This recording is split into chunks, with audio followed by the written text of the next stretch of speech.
Welcome to this explainer. Have you ever actually stopped to think about how our perfect, highly structured digital systems manage to understand the messy, totally chaotic, analog physical world around us? It's a genuinely fascinating problem.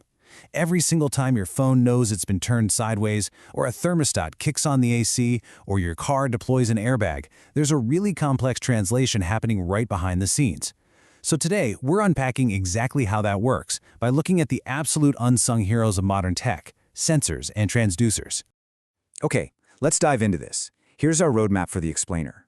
First, translating the physical world. Second, the anatomy of a sensor system. Third, grading sensor performance. Fourth, the reality of errors. And finally, calculating systematic errors. We're going to move logically from perfect theoretical definitions right down into the messy reality of engineering math. Section 1. Translating the physical world. Physical to electrical. Okay, I want you to mentally highlight this quote. All sensors are transducers, but not all transducers are sensors. Really keep this as your conceptual anchor as we move forward. Now, it kind of sounds like a logic puzzle, right? But it's actually the foundational rule for how we measure our entire environment. And why does this matter so much? Well, if you're engineering a life-saving medical device, or say a deep space probe, confusing what detects a physical change with what actually converts that change into usable data, that can literally lead to catastrophic system failures. So let me break down exactly why this rule is true. Now, what's really interesting about this is how strictly these roles are separated. A sensor acts purely as the input stage. Its definition is super simple. It's a device that detects or measures a physical quantity. It basically just notices that something in the environment has shifted. A transducer, on the other hand, well, that's the conversion stage. Its job always involves taking one form of energy and converting it into another. Think of it this way. A basic thermistor is a sensor because its internal properties change when it detects a shift in ambient temperature. But a thermocouple, that acts as a transducer because it actively takes that thermal energy and converts it into a measurable electrical voltage. So one detects and the other translates. To actually bridge the gap between that chaotic analog environment and our highly structured digital data, we have to rely on physics. Physical inputs literally alter the electrical properties of our sensing materials. If we want to measure, say, mechanical force or pressure, we don't somehow trap and measure the invisible force itself. No way. Instead, we measure how that force changes an electrical property, like capacitance. Imagine two parallel metal plates inside a bathroom scale. If you step on that scale and physically squash those plates closer together, their ability to store an electrical charge, their capacitance, shifts dramatically. We just measured a heavy physical force by reading a basic electrical shift. And the same principle applies across the board. Sound waves alter voltage, light intensity alters current. We capture raw physical parameters and translate them directly into measurable electrical signals. Section 2. Anatomy of a sensor system. Basic sensor system. Let's move on and see how this builds into a full system. The journey of a signal requires 5 really specific sequential steps. Step 1 is the sensing element, which directly interacts with the physical world. The heat, the light, the force. Step 2 is the transducer, converting that physical interaction into an electrical signal. Step 3 is signal conditioning, and this is absolutely crucial because the physical world is loud. Electromagnetic interference from power lines or just random temperature fluctuations are constantly attacking our tiny, fragile electrical signals. So this conditioning unit amplifies our weak signal, aggressively filters out the environmental noise, and converts it from analog to digital. Step 4 is the processing unit, like a microcontroller, which takes that beautifully cleaned up data and interprets it. And finally, Step 5 is the output, where the data is displayed on a screen or stored in a server for us to actually use. And this brilliantly illustrates that exact 5-step journey using something we interact with literally every single day, a microphone. The abstract concepts we just talked about map perfectly onto this physical anatomy.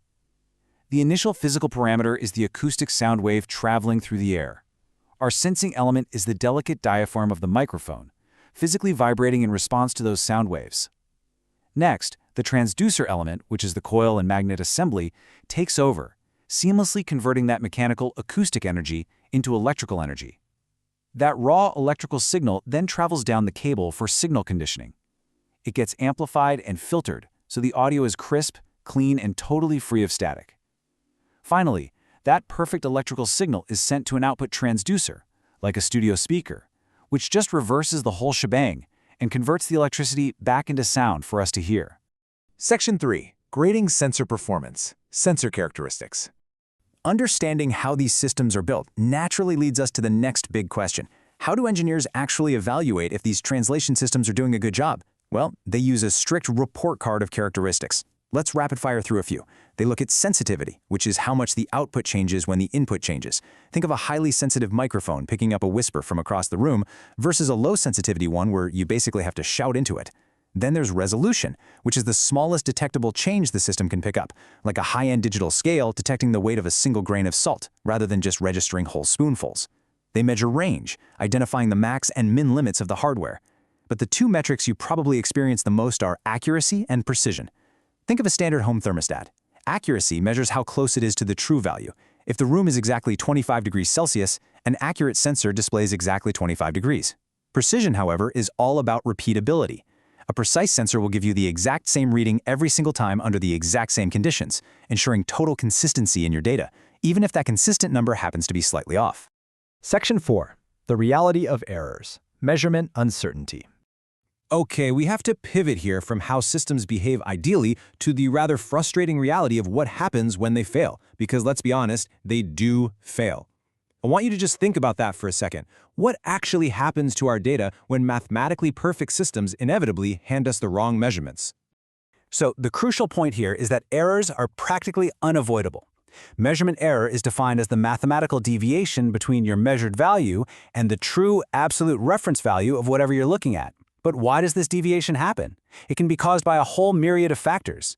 It could be imperfect sensor design right from the factory. It could be bad physical placement of the instrument. It might be subtle calibration flaws that just worsen over time.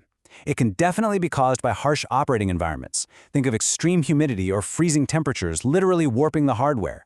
Or frankly, it can be caused by simple human transmission mistakes.